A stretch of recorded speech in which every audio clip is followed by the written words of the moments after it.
Aula ini punya saya. Di sini saya dikasih gelar oleh mereka, Mas Daeng. Sekarang Mas Daeng adalah lembaga pelatihan perbankan yang paling berkualitas di Indonesia. Kita sudah subhanallah keliling Indonesia, terutama BPD sudah mengontrak kita. Karir saya di Bank Indonesia sangat bagus. Saya terakhir memimpin Bank Indonesia Kendari, terus saya pensiun dini 2010. Bodohnya, iya, karir bagus, mau pensiun dini. Ada apa ini? Bapak, usahakan jangan sampai pensiun di tempat. Dan begitu kita keluar, masihkah kita punya nilai jual? Masihkah kita produktif? Masihkah kita mampu meraih mimpi kita? Ketika kita punya mimpi, jangan tunggu kita pensiun. Tapi kalau sudah terlanjur menjadi pegawai negeri, jangan saja. Tapi kita punya anak, kita punya adik. Mari kita bangun motivasi dia bahwa di luar itu, khususnya kawasan timur Indonesia, unlimited yang bisa kita dapat. Hanya orang bodoh yang mau merecoki orang tuanya, yang mau terbelenggu dengan kursinya dia di kantor, itu orang bodoh. Luar biasa, keluar saja jangan pantai Talisir. Pandang di sana, proses berpikir kreatif jalan. Apa yang bisa dilakukan? Masya Allah banyaknya. Tapi yang banyak itu adalah KPKP, semua sama. Karena kita tidak ambil beda. Karena lebih baik beda sedikit daripada sedikit lebih baik. Tolong dicapkan ini, Ibu Bapak. Lalu, tolong jangan seperti dulu saja. Kita ramai dengan politik. Saya aktivis sangat di sini dulu, sangat aktivis. Tapi saya punya cita-cita, saya punya mimpi. Masa saya begini terus? Karir di BI saya the best employee 2006-2007. Tidak bisa, mau ikut ketiga kalinya, Pak Libur tidak boleh lagi diikutkan. Jadi saya 2 tahun berturut-turut pegawai terbaik seluruh Bank Indonesia. Pak Ilham Suruh sekarang itu Bang Sultan. Itu angkatan saya, tetapi sama kita mengikuti pendidikan pemeriksa, tetapi jabatan saya jauh lebih tua dari beliau. Kemudian dalam perjalanannya saya jadi calon tunggal direktur utama BPD Sultra. Tapi 2 hari undangan beredar, tanggal 7 Juli akan dilantik Saudara Andi Burhanuddin sebagai Direktur Utama Bank Pembangunan Sulawesi Tenggara di Gedung Pola, Gubernuran. 2 hari kemudian, anak istri teror, bukan Duniata. Terus anak saya yang pertama komentarnya karena saya masih membayangkan, wah coba, rakusnya manusia, serakahnya manusia, arogannya manusia dengan nilai material. Saya bayangkan, saya akan duduk di Camry 3.000, saya akan digaji 50, saya akan dapat macam-macam fasilitasnya. Wah, rasanya kayak apa gitu, Pak? Belum saya duduk di jabatan itu, saya sudah mulai muncul kecongkakannya. Terus muncul email anak saya, SMS-nya, komentarnya begini, yang membuat saya berhenti, langsung mundur. Bapak, terlalu lama berpisah dengan keluarga, sudah keliling, dan saya kadang bisa keluarga. Tidak perlu macam-macam. Anak-anak bapak mandiri, sudah cuma punya 2 anak perempuan semuanya. Anak-anak bapak mandiri, mama tidak pernah minta macam-macam. Yang perlu bapak perbaiki adalah upgrade diri terhadap Tuhan. Sudahlah Pak, kita bisa makan kok. Wudhu langsung di Allah langsung berhenti. Saya menghadap Pak Nur Alam Gubernur. Dinda kata jauh di bawah. Dinda, saya minta maaf, ini komentarnya anak-anak istri. Jadi saya minta maaf, pusing Pak Nur Alam. Ini orang. Terus, tapi saya begitu terhormat di mata media. Karena orang di Sultra itu membuat orang menyerahkan untuk bisa jabat ini kok kan menunda diri, terhormat. Nah, oke, Bapak Ibu, saya kasih ini, kita mau ucapan ini.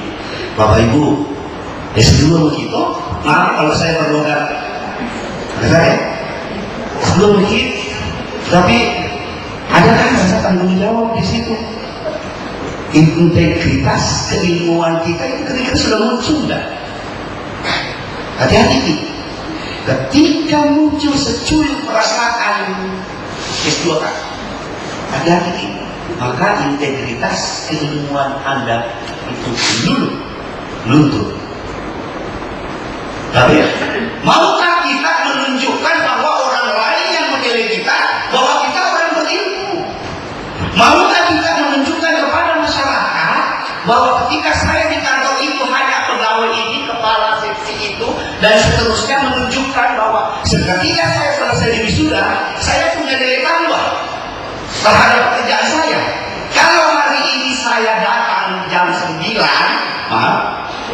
kalau hari ini saya datang jam 9, jam kerja jam 8, Bapak Ibu tidak sakit perut kalau datang 8. Percaya saja. Bapak Ibu kalau selama ini menerima kamu datang berkunjung, ini sebelum S2, kalau selama ini kamu datang ketemu kita, wajah kita kaku, susah untuk tersenyum, susah untuk bersahabat, ya. Wajah yang mengesankan kurang bersahabat itu sangat tidak disuka oleh lawan bicara tamu-tamu kita. Saya ingat, Bapak, kalau hari ini kita masih susah untuk tersenyum, tidak ada kata terlambat untuk kita mulai besok pagi. Ya. Belajar kita semua. Anda akan rasakan betapa nikmatnya ketika seseorang menyodorkan tangannya dengan tulus karena pelayanan kita. Masalahnya kita di kawasan timur melayani itu sangat susah. Kita sombong, kita angkuh. Padahal tidak kita jadikan pelayanan itu sebagai hobi. Indah. Biasanya kalau coba perhatikan gaya kita di kantor, ya, mudah-mudahan tidak ada di kita ya. Di meja, di dalam ruangan, ada tamu datang, karena saya bos, saya angkat telepon. Tamu itu datang, saya angkat telepon, orang teater Pak, jadi biar tanpa main, jadi suaranya, ya. Ada tamu datang. Wah, supaya dia lihat saya bos, saya angkat telepon. Padahal tidak ada lawan bicara. Tunggu. Terus dia datang. Kalau kita tidak datang, oh bla bla bla bla bla bla. Orang itu duduk dengan. Habis itu dia letakkan teleponnya. Dia bilang, minta maaf, sebentar Pak ya, saya angkat tadi telepon. Padahal tidak ada. Hanya gara-gara juga dikatakan pejabat. Salah itu, salah besar itu. Ya, jangan, tidak terhormat, percaya saja. Tidak terhormat kita kalau mau sikap begitu, mau sikap dihormat kemana-mana. Pak, saya bersendiri dari 2010 di Bank Indonesia. Saya masuk Bank Indonesia Makassar. Apa mereka bilang? Ada protokol saya namanya Nakma. Dia bilang begini dengan bapak Koreanya. Tak maaf kalau orang Korea ada. Ya, dia bilang begini. Wah Bu, jangan selalu ke sini. Jangan selalu ke sini. Kasihan orang-orang begini, sorry. Dia bilang begini. Kasihan saya lihat pensiunan itu datang Bank Indonesia hanya tukar-tukar duit saya. Datang menukar duitnya supaya dapat duit baru. Gitu kan? Saya harus beli. Kaliwaknya sakit. Karena nggak buang langsung dulu di Makassar. Iya kan aman. Kita ini kan kesulitan apa-apa. Bukan kita sih bilang. Kita itu jangan kita akan ke kantor kita. Nanti saja kerjanya orang. Baru di saat begitu kita lewat, sapan sudah ada pebut datang. Sampai di belakang, tentu lagi ada pebut datang. Semua tuh ditinggalkan meja kerjanya. Datang salaman, cipika. Itu kita ganggu saja kerjanya orang. Subhanallah. Artinya ada. Kalau saja saya punya nilai minus ketika saya kerja, orang tidak akan memperhatikan saya. Orang akan melupakan saya. Tetapi apa yang terjadi? Pak, saya tinggalkan Bank Indonesia Pematang Siantar. Di atas seluruh meja siantar itu kayak kendaraan Jerman. Pakai blok yang memang BSP. Diangkat dari Pematang Siantar sampai ke Tinggi. Di sana baru dijemput protokol Bank Indonesia Medan. Itu diterbangkan ke Jakarta. Orang kecil di rumah itu berjejer pasukan kuning.